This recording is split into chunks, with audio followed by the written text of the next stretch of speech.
Perkenalkan, nama saya Fajri Amir Muhammad Lubis dengan NIM 07200 22028 dari kelas TGB, dan saya ingin mempresentasikan jawaban saya yang berada dalam nomor kertas jawaban saya. Pada soal yang pertama,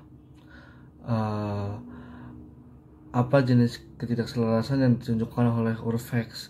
Itu adalah angular unconformity. Angular unconformity adalah salah satu jenis ketidakselarasan yang hubungan antara satu lapis batuan dengan satu batuan lainnya memiliki hubungan atau kontak yang membentuk sudut. Yang kedua, jenis hubungan stratigrafi antara C dan D adalah selaras.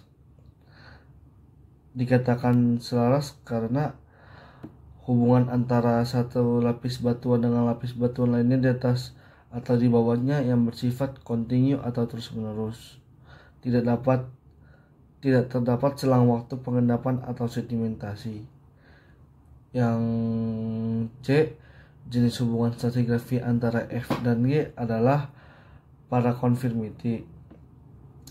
Paraconformity disebut juga dengan keselarasan semu, yaitu hubungan antara dua lapisan sedimen yang terdapat suatu ketidakselarasan yang sejajar dengan lapisan sedimen lainnya. Dan D, jenis hubungan stratigrafi A dan B adalah disconformity. Disconformity adalah salah satu jenis ketidakselarasan yang terdapat hubungan antara lapisan batuan sedimen yang dipisahkan oleh bidang erosi. Yang kedua adalah sesar mendatar mengiri. Karena mau di sudut manapun kita berada, kita tetap melihatnya bahwa sesar itu arahnya mengiri. Pada soal nomor 3 bagian A, apa yang dimaksud dengan stress dan strain di geologi struktur dan deformasi batuan? Jelaskan secara singkat namun mencakup pembahasan geologi yang ada. Stres adalah gaya yang diberikan ke sebuah benda yang mengakibatkan adanya perubahan pada batuan. Sedangkan strain adalah perubahan bentuk atau volume karena stres. Dan soal 3B, apa perbedaan mendasar tentang deformasi mekanisme brittle dan ductile? Jawabannya adalah brittle adalah patahan yang diakibatkan oleh gaya stres ketika mencapai titik maksimum. Ductile adalah ketika gaya stresnya sama besar dengan gaya strain, sehingga memiliki elastisitas yang lebih besar dan akan padat dalam beberapa waktu. Pada soal nomor 4, yang A, sebutkan dan jelaskan petroleum system beserta 5 elemen utamanya. Petroleum system adalah konsep yang menyatukan beberapa elemen berbeda dan proses geologi minyak bumi yang merupakan kondisi di mana akumulasi dari hidrokarbon di bawah permukaan bumi dapat terbentuk. Berikut adalah elemen petroleum system, yaitu source rock, migration, reservoir rock, seal rock, dan trap. Source rock adalah kelompok batuan shale atau karbonat yang berwarna hitam dan memiliki kerogen tinggi dan mampu menghasilkan migas. Migration adalah proses perpindahan fluida hidrokarbon yang menjauhi source rock disebabkan oleh penguburan, pemadatan, dan peningkatan volume. Yang ketiga, reservoir rock. Reservoir rock adalah batuan poros dan permeabel sebagai tempat terakumulasinya hidrokarbon dan air di bawah permukaan tanah yang memiliki satu sistem tekanan tertentu. Dan batuan reservoir terbagi menjadi dua jenis, yaitu reservoir klasik dan reservoir karbonat. Kemudian seal rock.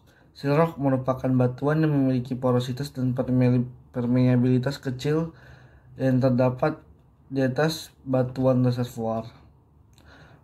Dan yang terakhir adalah trap. Keberadaan suatu reservoir yang mengandung hidrokarbon dan mengindikasikannya adanya perangkap yang mampu menahan hidrokarbon berimigrasi.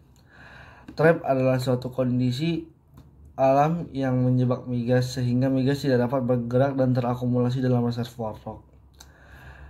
Pada soal B,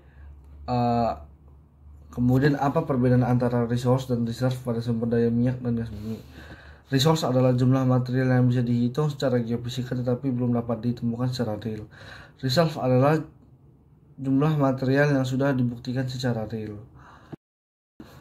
Pada soal nomor 5, Sebutkan dan jelaskan salah satu jenis endapan material dan kemudian berikan contoh kasus lokasi yang sedang ditambang pada sekarang ini.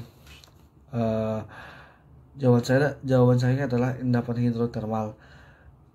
Endapan hidrotermal merupakan larutan air panas yang naik sebagai akibat adanya proses magmatik atau meteoritik. Contohnya adalah tambang emas PT Agincourt Resource Martabe Gold Mine di Betang Toru, Kabupaten Tapanuli Selatan, Provinsi Sumut. Dan soal nomor 6, sebutkan perbedaan mendasar dari peristiwa alam geologi dan bencana alam geologi. Jikalau terdapat besar sekali yang terjadi di tengah hutan di mana tidak ada manusia, aset ekonomi maupun dampak sosial yang merugikan, apakah hal ini disebut sebagai bencana alam? Tidak, karena bencana alam itu menyebabkan kerugian segala aspek, tetapi peristiwa alam geologi malah sebaliknya, yaitu peristiwa alam yang tidak menyebabkan kerugian apapun.